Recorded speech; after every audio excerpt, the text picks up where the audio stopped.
بشيء من الخوف والجوع ونقص من الأموال والأنفس والثمرات وبشر الصابرين۔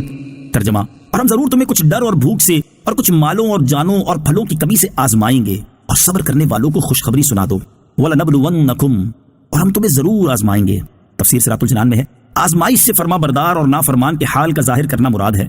امام شافعی رحمۃ اللہ تعالی علیہ کے بقول، خوف سے اللہ تعالیٰ کا ڈر، بھوک سے رمضان کے روزے، مالوں کی کمی سے زکوٰۃ و صدقات دینا، جانوں کی کمی سے امراض کے ذریعے اموات ہونا، پھلوں کی کمی سے اولاد کی موت مراد ہے، کیونکہ اولاد دل کا پھل ہوتی ہے۔ جیسا کہ حدیث شریف میں ہے، سرکار دو عالم صلی اللہ تعالیٰ علیہ وسلم نے ارشاد فرمایا، جب کسی بندے کا بچہ مرتا ہے تو اللہ تعالیٰ فرشتوں سے فرماتا ہے، تم نے میرے بندے کے بچے کی روح قبض کی؟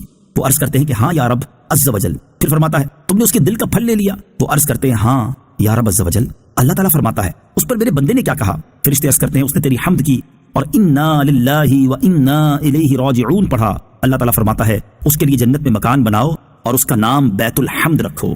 آزمائشیں اور صبر، یاد رہے کہ زندگی میں قدم قدم پر آزمائشیں ہیں۔ اللہ تعالیٰ اپنے بندوں کو کبھی مرض سے، کبھی جان و مال کی کمی سے، کبھی دشمن کے ڈر خوف سے، کبھی کسی نقصان سے، کبھی آفات و بلیات سے، اور کبھی نت نئے فتنوں سے آزماتا ہے۔ اور راہ دین اور تبلیغ دین تو خصوصاً وہ راستہ ہے جس میں قدم قدم پر آزمائشیں ہیں۔ اسی سے فرما بردار و نافرمان، محبت میں سچے اور محبت کے صرف دعوے کرنے والوں کے درمیان فرق ہوتا ہے۔ حضرت نوح علیہ السلام پر اکثر قوم کا ایمان نہ لانا، حضرت ابراہیم علیہ السلام کا آگ میں ڈالا جانا، فرزند کو قربان کرنا، حضرت ایوب علیہ السلام کو بیماری میں مبتلا کیا جانا، ان کی اولاد اور اموال کو ختم کر دیا جانا، حضرت موسیٰ کا مصر سے مدین جانا، مصر سے ہجرت کرنا، حضرت عیسیٰ علیہ السلام کا ستایا جانا اور انبیاء علیہ السلام کا شہید کیا جانا، یہ سب آزمائشوں اور صبر ہی کی مثالیں ہیں۔ اور ان مقدس ہستیوں کی آزمائشیں اور صبر ہر مسلمان کے لیے ایک نمونے کی حیثیت رکھتی ہیں۔ لہٰذا ہر مسلمان کو چاہیے کہ اسے جب بھی کوئی مصیبت آئے اور وہ کسی تکلیف یا اذیت میں مبتلا ہو تو صبر کرے اور اللہ تعالیٰ کی رضا پر راضی رہے اور بے صبری کا مظاہرہ نہ کرے۔ صدر الشریعہ مفتی امجد علی اعظمی رحمۃ اللہ تعالیٰ علیہ فرماتے ہیں، بہت موٹی سی بات ہے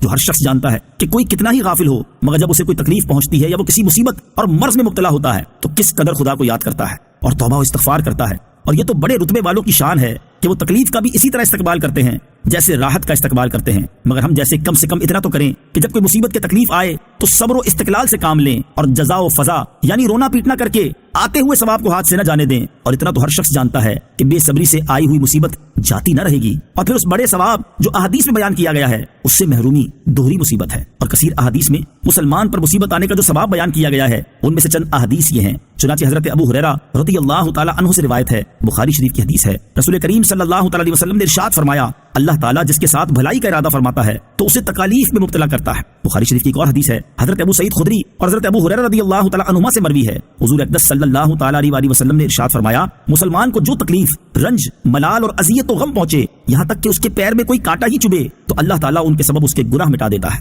حضرت ابو ہریرہ رضی اللہ تعالی عنہ سے روایت ہے، رسول اللہ صلی اللہ تعالی علیہ وسلم نے ارشاد فرمایا، مسلمان مرد و عورت کے جان و مال اور اولاد میں ہمیشہ مصیبت رہتی ہے، یہاں تک کہ وہ اللہ تعالیٰ سے اس حال میں ملتا ہے کہ اس پر کوئی گناہ نہیں ہوتا۔ حضرت جابر رضی اللہ تعالی عنہ سے روایت ہے، حضور پر نور صلی اللہ تعالی علیہ وسلم نے ارشاد فرمایا، قیامت کے دن جب مصیبت زدہ لوگوں کو ثواب دیا جائے گا تو آرام و سکون والے تمنا کریں گے کاش دنیا میں ان کی کھالیں کینچیوں سے کاٹ دی گئی ہوتی۔